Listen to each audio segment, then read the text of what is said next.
Hello friends, आप सभी लोगों का आपके यूट्यूब चैनल स्टडी विद के क्लास में स्वागत है। इस वीडियो में हम बात करेंगे सीटेट दिसंबर 2019 की और उसका फर्स्ट पेपर। जैसा कि हम previous year question paper solve कर रहे हैं और हमारे एग्ज़ाम्स के लिए जो पुराने पेपर हैं वो बहुत इंपॉर्टेंट होते हैं, तो उसी सीरीज़ में हम इसको सॉल्व कर रहे हैं। तो ये सीटेट दिसंबर 2019 में जो हुआ था फर्स्ट पेपर, ये उसका क्वेश्चन पेपर है। इसको हम आइए सॉल्व करते हैं। तो इसमें हम सॉल्व करेंगे CDP। तो आइए थोड़ा जूम करते हैं। क्वेश्चन नंबर फर्स्ट है बाल विकास एवं शिक्षा शास्त्र से। पहला प्रश्न है कि निम्न में से कौन सी प्रथाएं सार्थक अधिगम को बढ़ावा देती हैं। ऑप्शन देखते हैं। पहला ऑप्शन दिया है शारीरिक दंड, सहयोगात्मक अधिगम, पर्यावरण, सतत एवं समग्र मूल्यांकन, निरंतर तुलनात्मक मूल्यांकन। तो कौन सा सही हो जाएगा? इसमें कूट भी दिया है कि आपको कूट उसमें से चुनना है। 1, 2, 3 और 4 ये चारों सही होंगे, या 1 और 2 सही होंगे, या 2 और 3 सही होंगे, या फिर 1, 2 और 3 सही होंगे। तो कौन सा सही होगा? तो इसमें ऑप्शन नंबर जो 3 दिया है यानी कि 2 और 3 सही होंगे, यानी कि 2 सहयोगात्मक अधिगम पर्यावरण और 3 यानी कि सतत एवं समग्र मूल्यांकन। तो ये दोनों सही हो जाएंगे। नेक्स्ट क्वेश्चन की ओर बढ़ते हैं। क्वेश्चन नंबर सेकंड है कि शिक्षक बच्चों की जटिल अवधारणाओं की समझ को किस प्रकार सहज कर सकते हैं। किस प्रकार सहज कर सकते हैं? ऑप्शन दिया है अन्वेषण एवं परिचर्चा के लिए अवसर उपलब्ध करके, एक व्याख्यान दे करके, प्रतियोगितात्मक अवसरों की व्यवस्था करके, बार बार यांत्रिक अभ्यास के द्वारा। तो कौन सा सही हो जाएगा? तो ऑप्शन नंबर इसका 1 जो है सही हो जाएगा, अन्वेषण एवं परिचर्चा के लिए अवसर उपलब्ध करके। नेक्स्ट क्वेश्चन की ओर बढ़ते हैं। क्वेश्चन नंबर 3 है कि एक प्राथमिक विद्यालय की अध्यापिका बच्चों को एक प्रभावशाली समस्या समाधानकर्ता बनने के लिए किस प्रकार से प्रोत्साहित कर सकती है। किस प्रकार से प्रोत्साहित कर सकती है? तो ऑप्शन देखते हैं। पहला ऑप्शन दिया है बच्चों को सहजानुभूत अनुमान लगाने के लिए प्रोत्साहित करके तथा उसी पर आधारित विचार मंथन करके, या प्रत्येक छोटे कार्य के लिए भौतिक पुरस्कार देकर, या केवल प्रक्रियात्मक ज्ञान पर बल या महत्व देकर, या गलत उत्तरों को अस्वीकार करके एवं दंडित करके। तो एक प्राथमिक विद्यालय की अध्यापिका बच्चों को एक प्रभावशाली समस्या समाधानकर्ता बनने के लिए किस प्रकार से प्रोत्साहित कर सकती है? तो वो बच्चों को सहजानुभूत अनुमान लगाने के लिए प्रोत्साहित करके तथा उसी पर आधारित विचार मंथन करके जो है उनको प्रोत्साहित कर सकती है। नेक्स्ट क्वेश्चन की ओर बढ़ते हैं। क्वेश्चन नंबर 4 है कि निम्न में से कौन सा द्वितीयक सामाजिकरण एजेंसी का उदाहरण है। ध्यान देना, क्वेश्चन पूछ रहा है कि कौन सा द्वितीयक सामाजिकरण एजेंसी का उदाहरण है। तो आइए ऑप्शन देखते हैं। ऑप्शन कौन से दिए हैं? तो पहला है मीडिया एवं पड़ोस, परिवार एवं पास पड़ोस, परिवार एवं मीडिया, विद्यालय एवं मीडिया। तो हमने देखो ये क्वेश्चन दोबारा रिपीट हुआ। हमने 2018 में इस क्वेश्चन को देखा था, आया था, इसमें भी रिपीट हो गया है, थोड़ा चेंज करके, लेकिन पूछा वही चीज़ गया है। तो इसमें कौन सा सही हो जाएगा? तो ऑप्शन नंबर 4 यानी कि मीडिया एवं विद्यालय, विद्यालय एवं मीडिया, ये इसका सही उत्तर हो जाएगा। नेक्स्ट क्वेश्चन है कि निम्नलिखित अवधि में से किसमें शारीरिक वृद्धि एवं विकास तीव्र गति से घटित होता है। क्वेश्चन नंबर 5 है किसमें होता है? किशोरावस्था एवं वयस्कता में, शैशवावस्था एवं प्रारंभिक बाल्यावस्था में, प्रारंभिक बाल्यावस्था एवं मध्य बाल्यावस्था में, मध्य बाल्यावस्था एवं किशोरावस्था में। किसमें होता है? तो ऑप्शन नंबर इसका हो जाएगा 2 यानी शैशवावस्था एवं प्रारंभिक बाल्यावस्था में। क्वेश्चन क्या कह रहा था? किसमें शारीरिक वृद्धि एवं विकास तीव्र गति से घटित होता है? तो वो किसमें होता है? शैशवावस्था एवं प्रारंभिक बाल्यावस्था में होता है। ये इसका आंसर हो जाएगा। नेक्स्ट क्वेश्चन है, क्वेश्चन नंबर 6 है निम्न में से कौन सा विकास का सिद्धांत नहीं है। निम्न में से कौन सा विकास का सिद्धांत नहीं है? देखते हैं। ऑप्शन है कि विकास सार्वभौमिक तथा सांस्कृतिक संदर्भ इसे प्रभावित नहीं करते हैं, विकास जीवन पर्यंत होता है, विकास परिवर्त्य होता है, विकास आनुवंशिकता एवं पर्यावरण दोनों के द्वारा प्रभावित होता है। तो कौन सा सही हो जाएगा? तो ऑप्शन नंबर 1 सही हो जाएगा, क्योंकि कौन सा विकास का सिद्धांत नहीं है? तो विकास सार्वभौमिक है तथा सांस्कृतिक संदर्भ इसे प्रभावित नहीं करते। तो ये गलत है, क्योंकि सांस्कृतिक संदर्भ भी उसे प्रभावित करते हैं। तो ऑप्शन नंबर इसका 1 जो है सही हो जाएगा। नेक्स्ट क्वेश्चन की ओर बढ़ते हैं। क्वेश्चन नंबर 7 है कि वैयक्तिक भिन्नताओं का प्राथमिक कारण क्या है। वैयक्तिक भिन्नताओं का प्राथमिक कारण क्या है? ऑप्शन है आनुवंशिकता एवं पर्यावरण के बीच जटिल पारस्परिक क्रिया, लोगों के द्वारा माता पिता से प्राप्त आनुवंशिक संकेत पद्धति, या जन्मजात विशेषताएं या पर्यावरणीय प्रभाव। तो वैयक्तिक भिन्नताओं का प्राथमिक कारण क्या है? आनुवंशिकता एवं पर्यावरण के बीच जटिल पारस्परिक क्रिया, यानी ऑप्शन नंबर 1 जो इसका सही हो जाएगा। नेक्स्ट क्वेश्चन की ओर बढ़ते हैं। क्वेश्चन नंबर 8 है, बच्चों में जेंडर रूढ़िवादिता एवं जेंडर भूमिका अनुरूपता को कम करने के लिए निम्न में से कौन सी पद्धति प्रभावशाली है? यानी कह रहा है कि बच्चों में जेंडर रूढ़िवादिता एवं जेंडर भूमिका अनुरूपता को कम करने के लिए निम्न में से कौन सी पद्धति प्रभावशाली है? तो ऑप्शन देखते हैं कौन सा दिया है। पहला ऑप्शन दिया है कि जेंडर पृथक बैठने की व्यवस्था करना, यानी कि लड़के और लड़कियों को अलग अलग बिठाया जाए, या जेंडर पक्षपात के बारे में परिचर्चा करना, या जेंडर विशिष्ट भूमिकाओं को महत्व देना, या जेंडर पृथक खेल समूह बनाना। तो कौन सा सही हो जाएगा? तो ऑप्शन नंबर 2 जेंडर पक्षपात के बारे में परिचर्चा करना, ये सर्वाधिक उचित ऑप्शन जो है लग रहा है। इसके बाद है नेक्स्ट क्वेश्चन है, क्वेश्चन नंबर 9 है कि कह रहा है क्वेश्चन नंबर 9 कि निम्न में से किस मनोवैज्ञानिक ने बच्चों को ज्ञान के सक्रिय जिज्ञासु के रूप में देखते हुए उनके चिंतन पर सामाजिक एवं सांस्कृतिक विषय वस्तुओं के प्रभाव को महत्व दिया है? किस वैज्ञानिक ने? लॉरेंस कोलबर्ग ने, या जॉन बी वाटसन ने, लेव वाइगोट्स्की ने, या जीन पियाजे ने? तो किसने दिया है? तो ऑप्शन नंबर इसका हो जाएगा लेव वाइगोट्स्की ने। ऑप्शन नंबर 3 लेव वाइगोट्स्की ने क्या दिया है कि बच्चों को ज्ञान के सक्रिय जिज्ञासु के रूप में देखते हुए उनके चिंतन पर सामाजिक एवं सांस्कृतिक विषय वस्तुओं के प्रभाव को महत्व दिया है। किसने? लेव वाइगोट्स्की ने दिया है। नेक्स्ट क्वेश्चन की ओर बढ़ते हैं। क्वेश्चन नंबर 10 है कि भाषा के अर्जन एवं विकास के लिए सर्वाधिक संवेदनशील अवधि कौन सी है? यानी कि किस अवधि में सबसे ज़्यादा बच्चा भाषा को सीखता है और उसमें विकास करता है? ऑप्शन दिए हैं कुछ किशोरावस्था, जन्म पूर्व अवधि, प्रारंभिक बाल्यावस्था, या मध्य बाल्यावस्था। तो ऑप्शन नंबर इसका 4 हो जाएगा, यानी मध्य बाल्यावस्था में भाषा के अर्जन एवं विकास के लिए सर्वाधिक संवेदनशील अवस्था मध्य बाल्यावस्था होती है। ऑप्शन नंबर 4 सही हो जाएगा। नेक्स्ट क्वेश्चन है, क्वेश्चन नंबर 11 नंबर है कि निम्न में से कौन सी लॉरेंस कोलबर्ग के द्वारा प्रस्तावित नैतिक विकास की एक अवस्था है? कौन सी है? उद्योग बनाम अधीनतावस्था, प्रसुप्ति अवस्था, सामाजिक अनुबंध अभिविन्यास, मूर्त संक्रियात्मक अवस्था। कौन सी हो जाएगी? तो ऑप्शन नंबर 3 यानी कि सामाजिक अनुबंध अभिविन्यास। ये क्या है कि लॉरेंस कोलबर्ग के द्वारा प्रस्तावित नैतिक विकास की एक अवस्था है। ऑप्शन नंबर 3 सही हो जाएगा। नेक्स्ट क्वेश्चन की ओर बढ़ते हैं कि कक्षा में परिचर्चा के दौरान एक शिक्षक प्रायः लड़कियों की तुलना में लड़कों पर अधिक ध्यान देता है, या किसका उदाहरण है?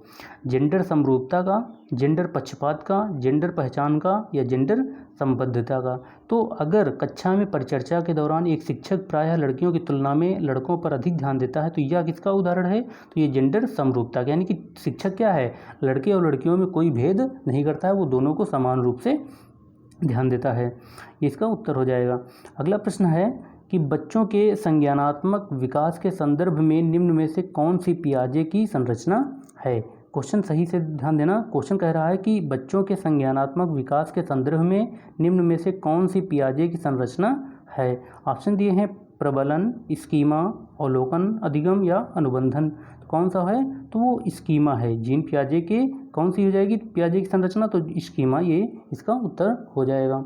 नेक्स्ट क्वेश्चन की ओर बढ़ते हैं। क्वेश्चन नंबर 14 है, 14 नंबर प्रश्न है कि जिग जा पहेली को करते समय 5 वर्ष की नजमा स्वयं से कहती है, नीला टुकड़ा कहाँ है? नहीं, यह वाला नहीं, गाढ़े रंग वाला, जिससे यह जूता पूरा बन जाएगा। इस प्रकार की वार्ता को वाइगोत्स्की किस तरह संबोधित करते हैं? किस तरह संबोधित करते हैं? ऑप्शन देखते हैं। ऑप्शन दिया है आत्म केंद्रित वार्ता, व्यक्तिगत वार्ता, जोर से बोलना, पॉड यानी कि ढांचा। तो इसको वाइगोत्स्की किस तरह से संबोधित करते हैं? तो आप व्यक्तिगत वार्ता के रूप में संबोधित करते हैं। ऑप्शन नंबर 2 व्यक्तिगत वार्ता सही हो जाएगा। नेक्स्ट क्वेश्चन है 15 नंबर की बच्चों को संकेत देना तथा आवश्यकता पड़ने पर सहयोग प्रदान करना निम्न में से किसका उदाहरण है? किसका उदाहरण है? पॉड यानी कि ढांचा का, प्रबलन का, अनुबंधन का, या मॉडलिंग का? तो तो किसका उदाहरण है? तो वो है ढांचा यानी पॉड का है। बच्चों को संकेत देना तथा आवश्यकता पड़ने पर सहयोग प्रदान करना वो ढांचा का एक उदाहरण है। उत्तर नंबर 1, ऑप्शन नंबर 1 जो है सही हो जाएगा। नेक्स्ट क्वेश्चन है, क्वेश्चन नंबर 16 है कि निम्नलिखित व्यवहारों में से कौन सा जीन पियाजे के द्वारा प्रस्तावित मूर्त संक्रियात्मक अवस्था को विशेषित करता है? तो कौन सा सही हो जाएगा?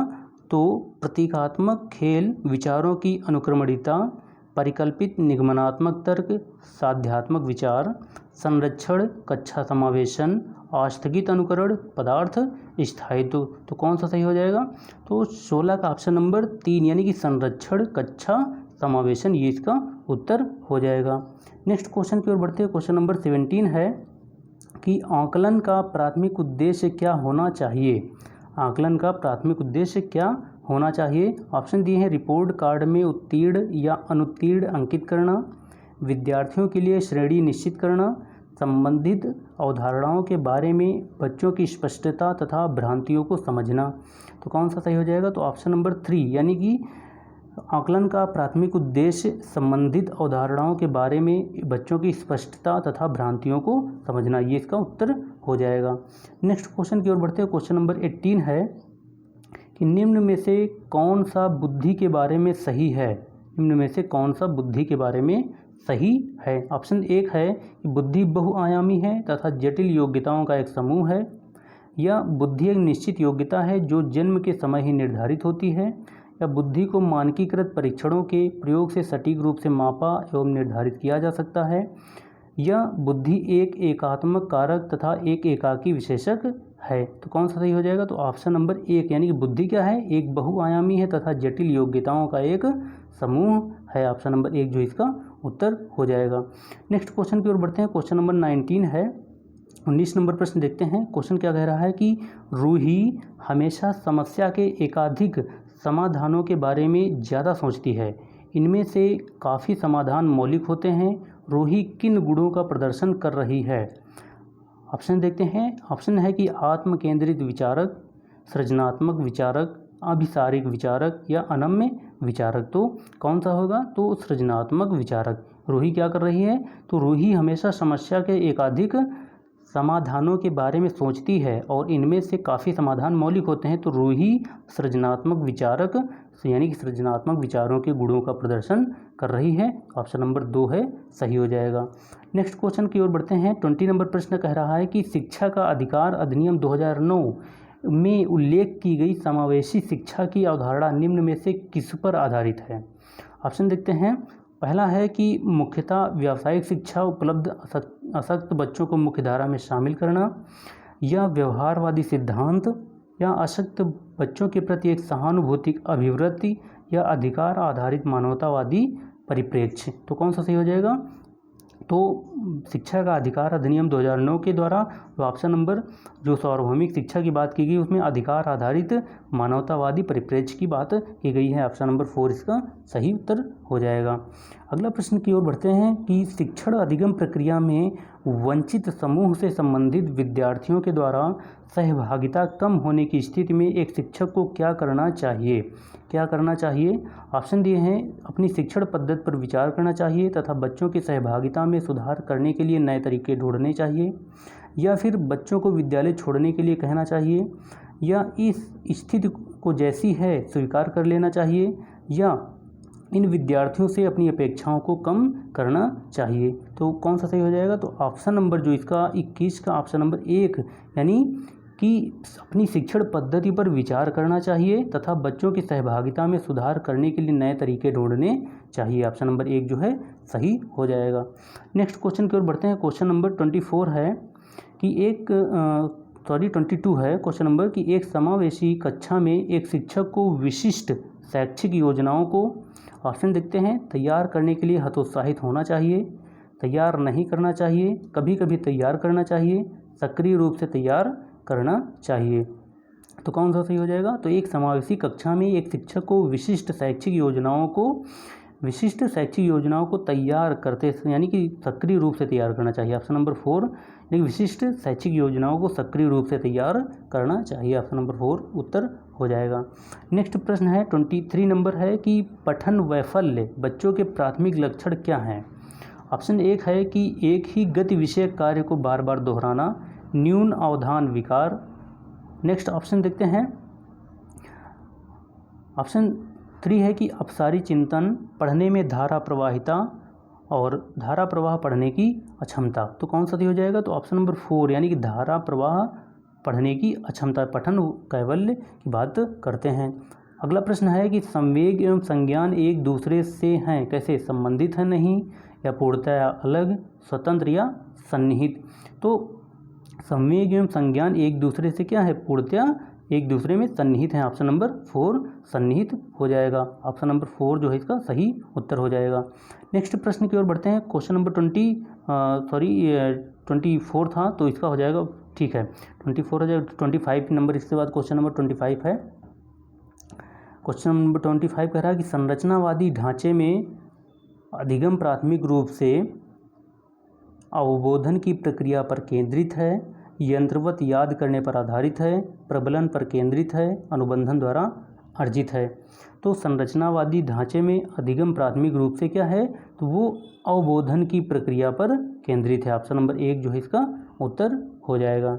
नेक्स्ट क्वेश्चन है 26 नंबर प्रश्न है कि अनेक घटनाओं के बारे में बच्चों के द्वारा बनाए गए सहजानुभूत सिद्धांतों के संदर्भ में एक शिक्षिका को क्या करना चाहिए? प्रतिकूल प्रमाण एवं उदाहरणों को प्रस्तुत करके बच्चों के इन सिद्धांतों को चुनौती देनी चाहिए, या बच्चों के इन सिद्धांतों को अनदेखा करना चाहिए, या बच्चों को दंडित करना चाहिए, या बार बार याद करने के द्वारा एक सही सिद्धांत को बदल देना चाहिए। तो कौन सा सही हो जाएगा? तो क्वेश्चन कह रहा है कि अनेक घटनाओं के बारे में बच्चों के द्वारा बनाए गए सहजानुभूत सिद्धांतों के संदर्भ में एक शिक्षिका को प्रतिकूल प्रमाण एवं उदाहरणों को प्रस्तुत करके बच्चों के इन सिद्धांतों को चुनौती देनी चाहिए। ऑप्शन नंबर 1 जो है सही हो जाएगा इसका। नेक्स्ट क्वेश्चन है क्वेश्चन नंबर 27 की ओर बढ़ते हैं। 27 कह रहा है कि छात्र केंद्रित शिक्षा शास्त्र की क्या विशेषता है। क्वेश्चन कह रहा है कि छात्र केंद्रित शिक्षा शास्त्र की क्या विशेषता है।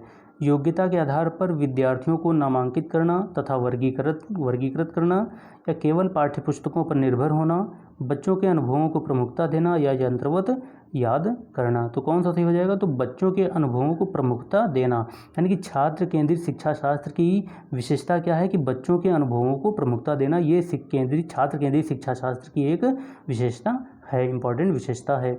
इसका उत्तर हो जाएगा। नेक्स्ट की ओर बढ़ते हैं। क्वेश्चन नंबर 28 है कि संरचनावादी सिद्धांतों के अनुसार, क्वेश्चन ध्यान से सुनना, कह रहा है कि संरचनावादी सिद्धांतों के अनुसार अधिगम के बारे में निम्न कथनों में से कौन सा सही है। ऑप्शन देखते हैं। अधिगम कौन सा सही है? अधिगम सक्रिय विनियोजन के द्वारा ज्ञान की संरचना की प्रक्रिया है, अधिगम पुनरुत्पादन एवं स्मरण की प्रक्रिया है, अधिगम यंत्रवत याद करने की प्रक्रिया है, या अधिगम आवृत्ति संबंध के द्वारा व्यवहारों का अनुबंधन है। तो कौन सा सही हो जाएगा? तो क्वेश्चन कह रहा था कि संरचनावादी सिद्धांतों के अनुसार अधिगम के बारे में निम्नलिखित कथनों में से कौन सा सही है। तो संरचनावादी सिद्धांतों के अनुसार अधिगम के बारे में अधिगम सक्रिय विनियोजन के द्वारा ज्ञान की संरचना की प्रक्रिया है। ऑप्शन नंबर 1 जो है इसका सही उत्तर हो जाएगा। ये इसका उत्तर हो जाएगा। नेक्स्ट क्वेश्चन की ओर बढ़ते हैं। क्वेश्चन नंबर 29 कह रहा है कि विद्यार्थियों को स्पष्ट उदाहरण एवं गैर उदाहरण देने की क्या परिणाम है। क्वेश्चन ध्यान से सुनना कि विद्यार्थियों को स्पष्ट उदाहरण एवं गैर उदाहरण देने के क्या परिणाम हैं। तो ऑप्शन देखते हैं। तो थोड़ा पेशेंस रखना क्योंकि PDF बनाने में थोड़ा इधर उधर है। तो ऑप्शन दिए हैं। पहला कि क्या परिणाम होंगे, तो यह उदाहरणात्मक समझ के बजाय कार्यविधिक या प्रक्रियात्मक ज्ञान पर ध्यान केंद्रित करता है, या अवधारणात्मक परिवर्तनों को प्रोत्साहित करने के लिए यह एक प्रभावशाली तरीका है, या फिर यह विद्यार्थियों के दिमाग में भ्रांतियां उत्पन्न करता है, या यह अवधारणाओं की समझ में अभाव पैदा करता है। तो 29 का ऑप्शन कौन सा सही हो जाएगा? तो यह क्या करता है, तो यह उदाहरणात्मक परिवर्तनों को प्रोत्साहित करने के लिए यह एक प्रभावशाली तरीका है। तो ऑप्शन नंबर 2 इसका उत्तर सही हो जाएगा। नेक्स्ट क्वेश्चन की ओर बढ़ते हैं। क्वेश्चन नंबर 30 है। क्वेश्चन नंबर 30 कह रहा है कि बच्चों को अधिगम गतिविधियों में भागीदारी करने के लिए लगातार पुरस्कार देना व दंड का प्रयोग करने से क्या प्रभाव पड़ता है। फिर से पढ़ते हैं। क्वेश्चन कह रहा है कि बच्चों को अधिगम गतिविधियों में भागीदारी करने के लिए लगातार पुरस्कार देना व दंड का प्रयोग करने से क्या प्रभाव पड़ता है। क्या प्रभाव पड़ता है। ऑप्शन दिए हैं कि अधिगम में बच्चों की स्वाभाविक अभिरुचि तथा जिज्ञासा कम होती है, बाहरी अभिप्रेरणा कम होती है, आंतरिक अभिप्रेरणा बढ़ती है, या बच्चों को प्रदर्शन आधारित लक्ष्यों के बजाय निपुणता पर ध्यान केंद्रित करने के लिए प्रोत्साहित करेगा। तो कौन सा सही हो जाएगा। तो ऑप्शन नंबर जो इसका दिया है, क्वेश्चन क्या कह रहा था कि बच्चों को अधिगम गतिविधियों में भागीदारी करने के लिए लगातार पुरस्कार देना व दंड का प्रयोग करने से क्या प्रभाव पड़ता है। तो अधिगम में बच्चों की स्वाभाविक अभिरुचि तथा जिज्ञासा कम होती है। तो ऑप्शन नंबर 1 जो है इसका उत्तर हो जाएगा। ऑप्शन का 1 30 नंबर क्वेश्चन का ऑप्शन नंबर 1 सही हो जाएगा। तो दोस्तों इस प्रकार हमने CDP हमने कवर की है। सीटेट दिसंबर 2019 का पेपर फर्स्ट है ये। तो आपको हमारा ये प्रयास कैसा लगा हमें कमेंट करके अवश्य बताइए। तो फिर मिलते हैं, तब तक के लिए नमस्कार, धन्यवाद। आप लोग अपनी पढ़ाई जारी रखिए, बहुत अच्छे से मेहनत कीजिए ताकि इस बार आपका सीटेट अच्छे से निकल जाए और अच्छे नंबरों से निकल जाए। और हम भी उम्मीद करते हैं कि आप लोग मेहनत करेंगे और हमारी और आप लोगों के ऊपर बहुत सारी जिम्मेदारियाँ हैं, तो आप लोग उनकी जिम्मेदारी को उठाइए और मेहनत कीजिए। फिर मिलते हैं, तब तक के लिए धन्यवाद, नमस्कार।